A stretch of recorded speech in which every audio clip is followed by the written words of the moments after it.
Does America have an expiration date? Is it possible American democracy could crumble? Find out on today's episode of A View from the Wall.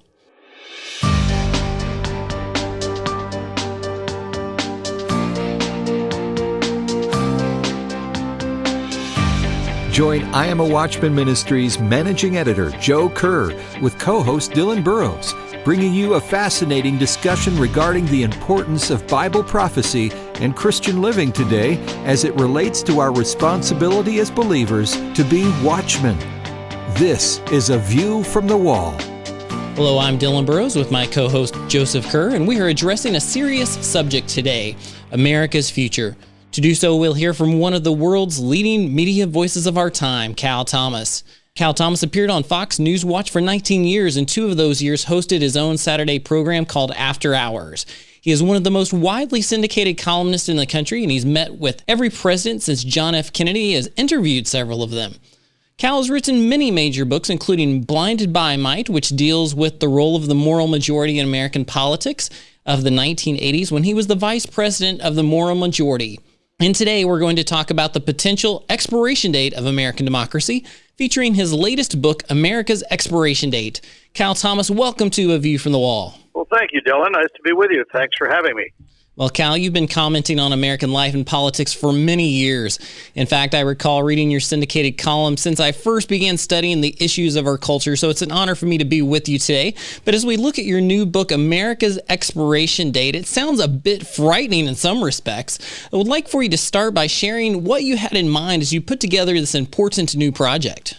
Well, Dylan, the book was inspired by an essay I read some time ago by the late British diplomat Sir John Glubb, who studied 3,000 years of human history and found a pattern to the decline of empires and great nations. They all began with pioneers and outreaching and gaining new territory and expanding their political, economic power.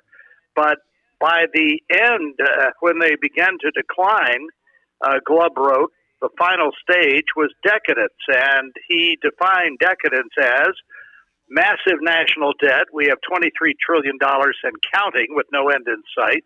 Uncontrolled immigration without assimilation. We become a tribal country with hyphenated Americans now. Instead of embracing our national motto, out of many one, we're becoming out of one many. And a loss of a shared moral sense. Today, anything goes, any lifestyle, any relationship. You have your truth, I have my truth, and if they are in conflict, it's okay as long as we're each happy.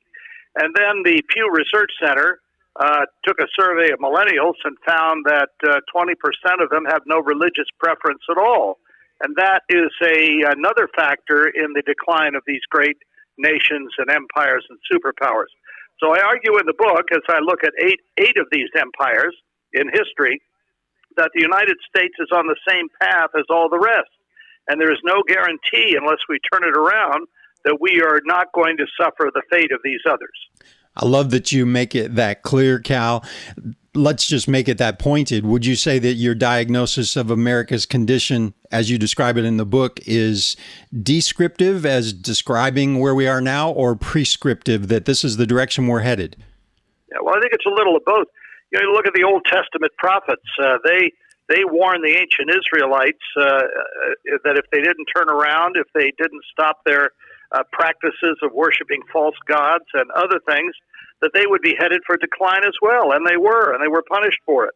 I think there's still time to turn it around, but we have to rescue the next generation. And by that, I mean we got to get them out of what I call these re-education camps, the government schools and the universities that undermine their faith, undermine their values and their parents' values, and teach a kind of history of the United States that bears little resemblance to reality. We send these kids into these, we don't send our troops to be trained in the enemy camp. So why do we send them into an education system that teaches their nearest relative is down at the zoo, and that's why they like bananas on their cereal? I mean, come on. So I'm saying, look, if you got kids, you've got to be careful about what you put into their minds and spirits.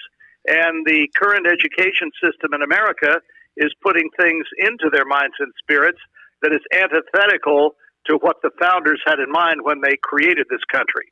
Well, that's a great way to put it. And let's get to some details here. In your book, you go through some of the empires of the past, the Roman Empire, the Byzantine Empire, and others. And as you look at those, what are some of those common parallels that were shared among these now fallen civilizations that we see in America today? Well, as I say, John Glubb, the late British diplomat, said the average age of these empires and superpowers is 250 years. Now, you mentioned Rome. Obviously, that lasted longer, but it followed the same pattern. We take a look at Persia, the Spanish Empire, the Russian Empire in the 18th century, the Arab Empire, and several others. And again, they all follow the same pattern. Ronald Reagan used to say that we're only one generation away from losing it all. America's values and virtues need to be renewed by every generation, and sometimes within a generation, or they expire like a library book that is kept beyond their expiration date. And so I'm just saying in the book that if we don't turn this around, if we don't pay attention to it, then there's no guarantee that we are not going to follow the same path as all the others. Even Abraham Lincoln said that if the United States was ever to cease to exist, it will not be conquered by an enemy power from without. Rather, we will collapse from within. And I think if you look at the moral state of the nation, which is the foundation of any nation, the family, concepts of right and wrong that we're not allowed to teach in schools anymore because they have their own version of right and wrong, if indeed they even think in those terms, the elimination of objective truth, all of these things are, which I think began in earnest in the 1960s, we are now paying the price for in the year 2020. Cal, you've identified, and we'll talk about this a little bit more in the next section, but in the last couple seconds here, you identified an earliest expiration date of July 4th, 2026. That's pretty specific. How did you conclude that date?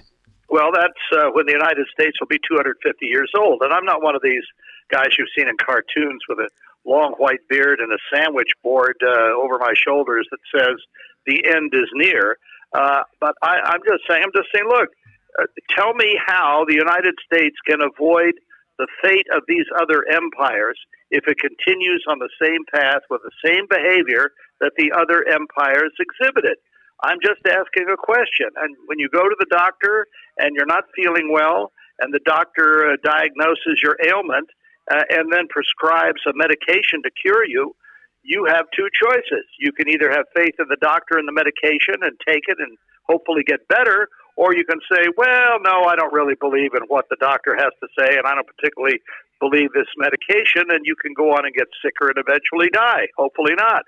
So that's what I'm trying to do in the book. I offer a diagnosis and I offer a prescription, and it's up to people who read the book to decide whether I'm credible enough, and more than me, whether Sir John Glubb and what he laid out in these other empires is credible enough, especially when we have the view of history in our rear view mirror to look into. We'll be right back with Cal Thomas talking about America's expiration date right after this on A View from the Wall. Stick with us.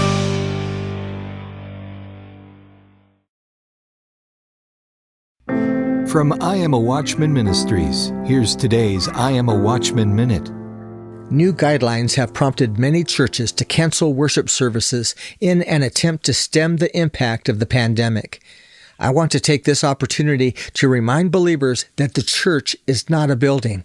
It's who we are. Followers of Christ are the church.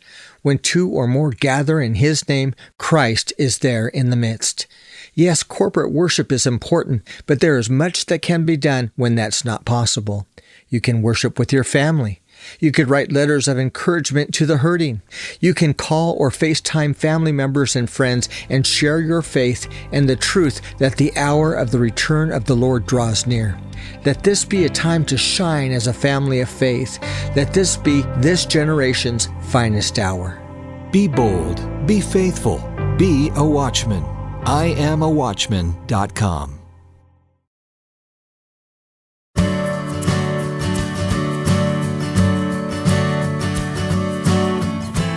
Welcome back to A View from the Wall. This is Dylan with Joe, and we've been talking with Cal Thomas in his most recent book, America's Expiration Date. As we continue our discussion, I want to read a quick paragraph from the book. This is one that really stood out to me. You wrote, Cal, that in our day, the only thing considered evil are persons who stand against what was once considered evil. The moral underpinnings of the nation have shifted like sand at the seashore, and no one seems able, much less willing to restore them, even if they knew how. I look at that and I think about our government today and our leadership. What are some of the steps we can take as a nation to help avoid the same demise experienced by other great empires as you discussed in your book? Well, Dylan, I think we have to start small. We always look for politics to deliver us of the next president or the current president or a previous president looking to Washington. Even too many conservatives do that.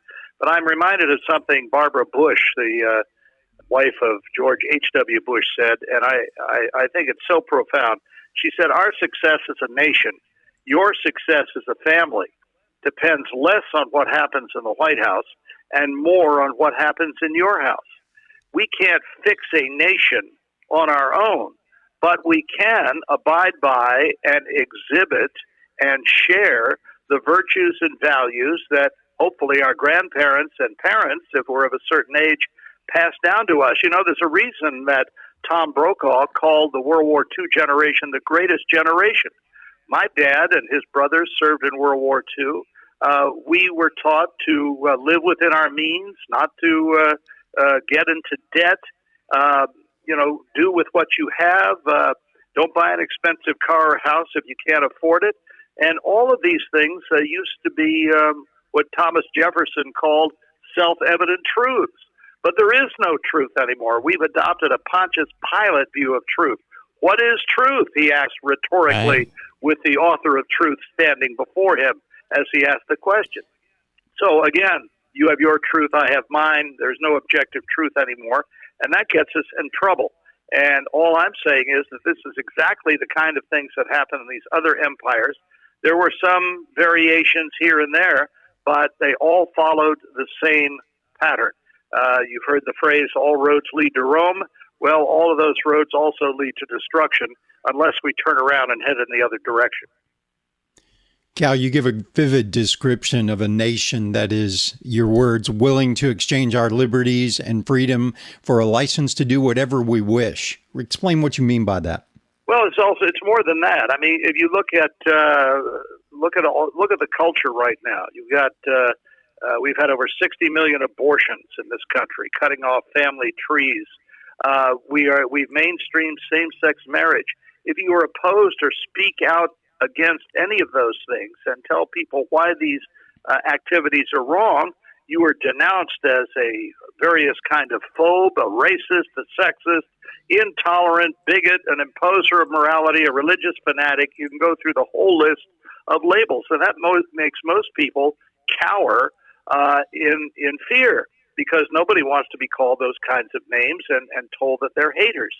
I think we need to get off defense, we being those who are conservative and Christian, and start holding the other worldview and point of view accountable for what they've done to this country in the last 50 years. I mean, it used to be that shacking up was a terrible thing, and nobody would talk about it, even if they did do it. Divorce used to be a stigma on somebody, and if it was regarded as a moral failing unless there was sufficient grounds for it. But all of these things now are accepted and even promoted by our culture.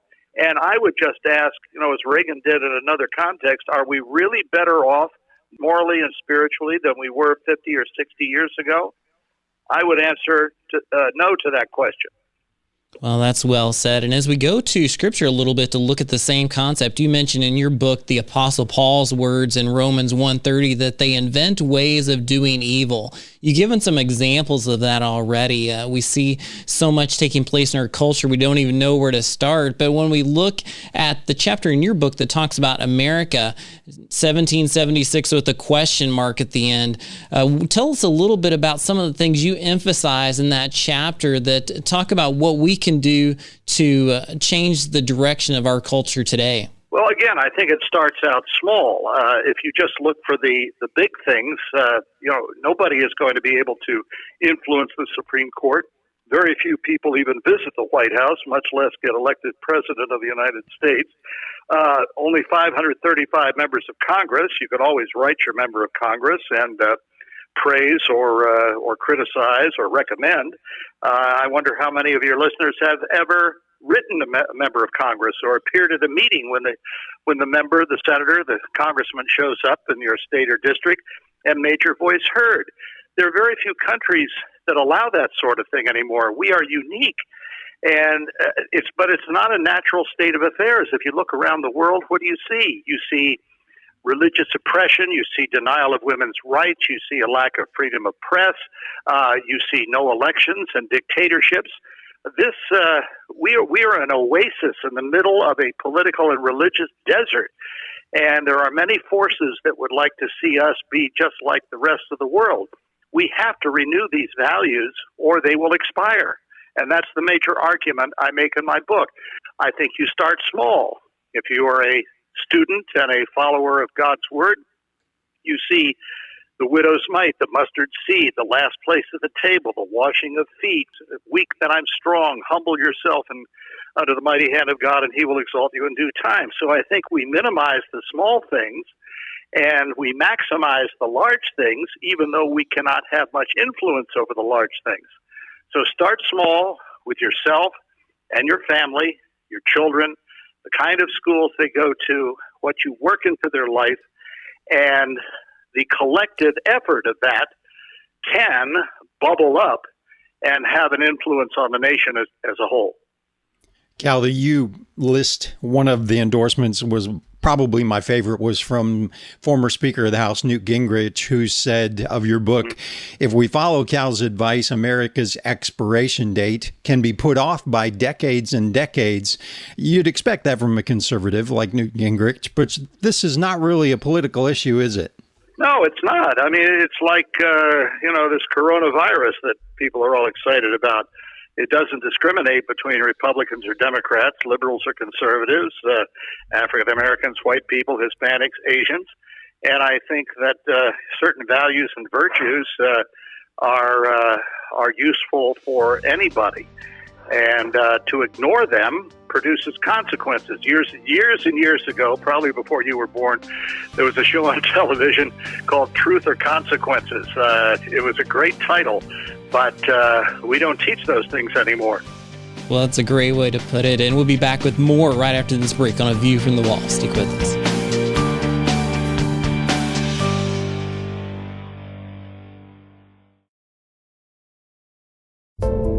The rapture can happen at any time.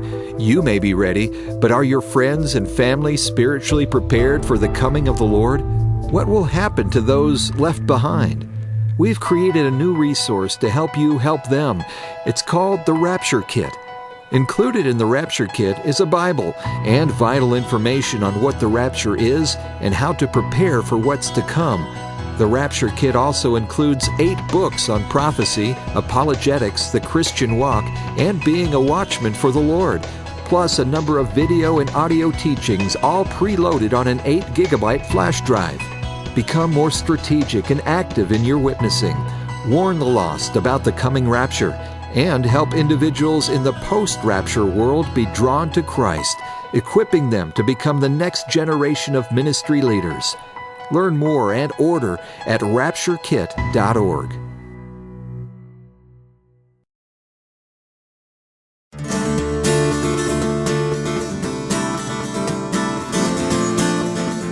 Welcome back to A View from the Wall. I'm Dylan here with Joe, and we've been talking about Cal Thomas and his new book, America's Expiration Date, and we've had a fascinating discussion so far. But in this final segment together, we want to take a moment to talk a little bit about applications. Now, Cal, I want to thank you first for not painting a picture of doom and gloom and then leaving us there. You give some candid and practical steps.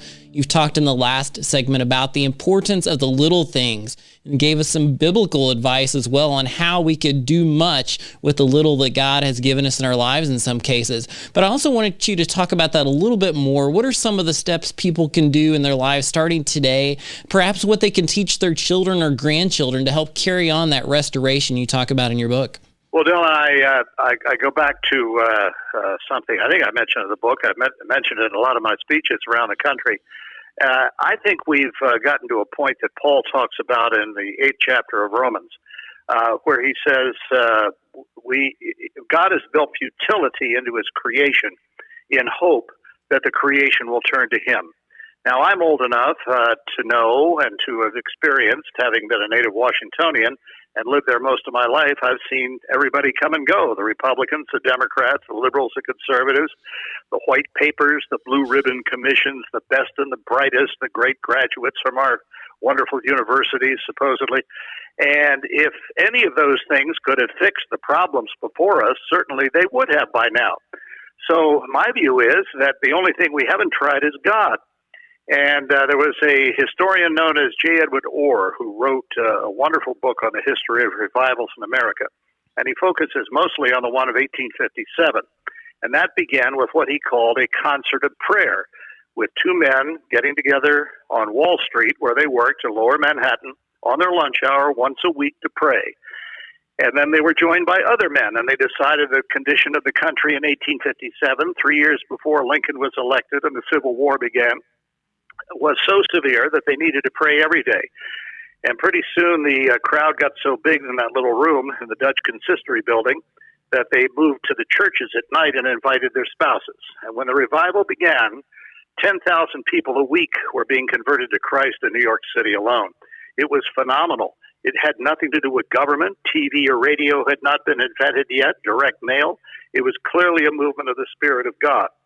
And those kinds of things happen only when one humbles oneself and asks that God glorify himself, not to send a revival to glorify ourselves or that the stock market might go up again or that any other earthly goal might be achieved, but that God might be glorified.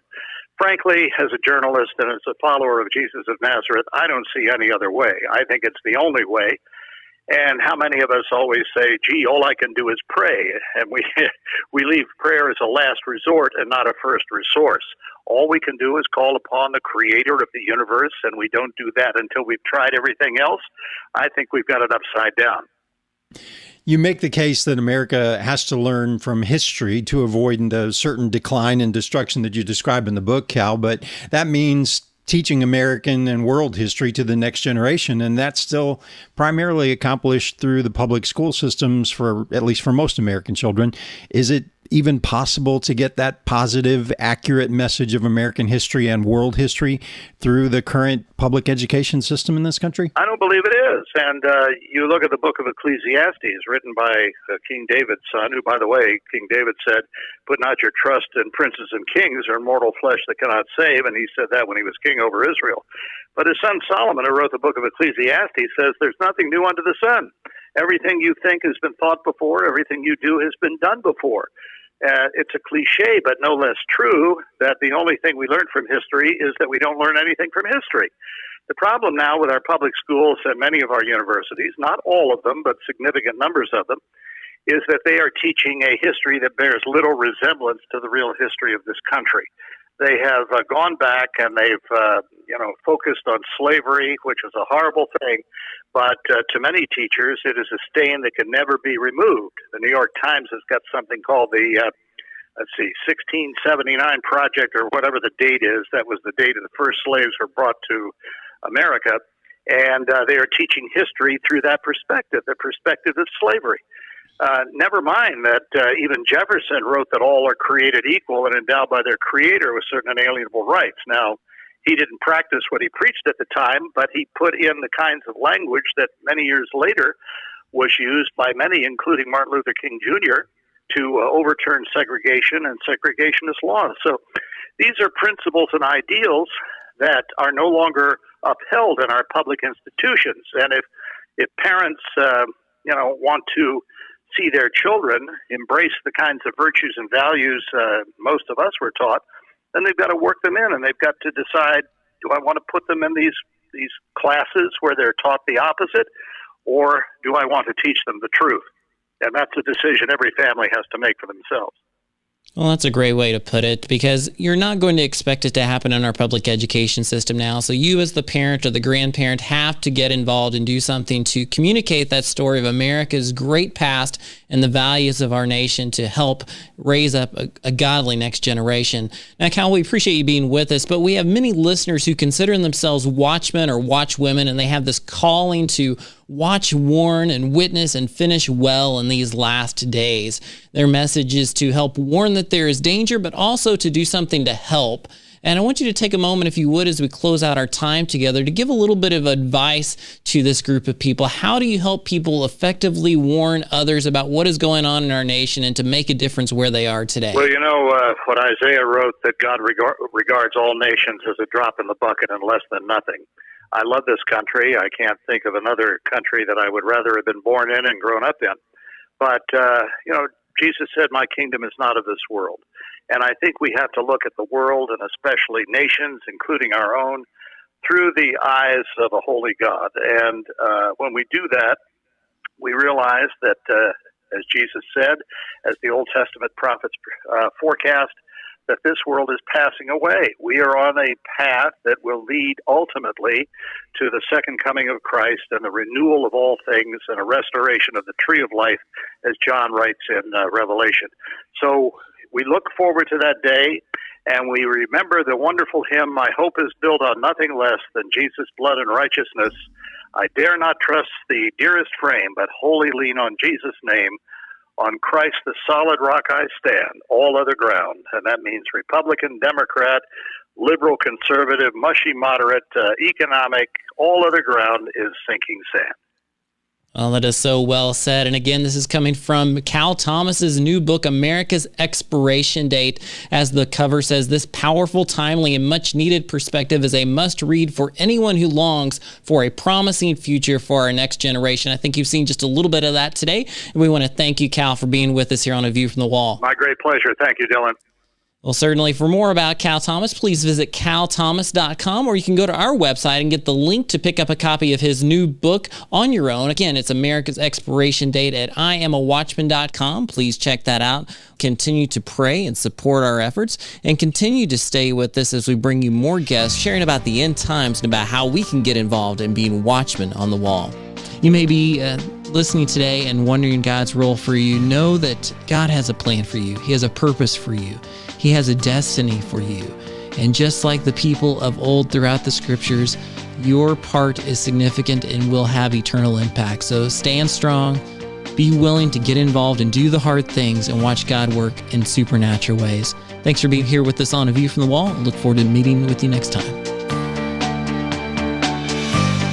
A View from the Wall, in association with I Am a Watchman Ministries, exists to equip a worldwide audience with biblical truth, sharing it with others, and being prepared for Christ's imminent return.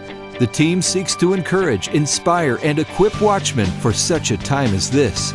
For information about the ministry and upcoming events, visit IamAWatchman.com. A View from the Wall is made possible by the team of dedicated pastors, editors, and the many contributors of I Am a Watchman Ministries. To support our efforts, give online at IamAWatchman.com and click on the Donate button. Thanks for listening, and join us again next time on A View from the Wall.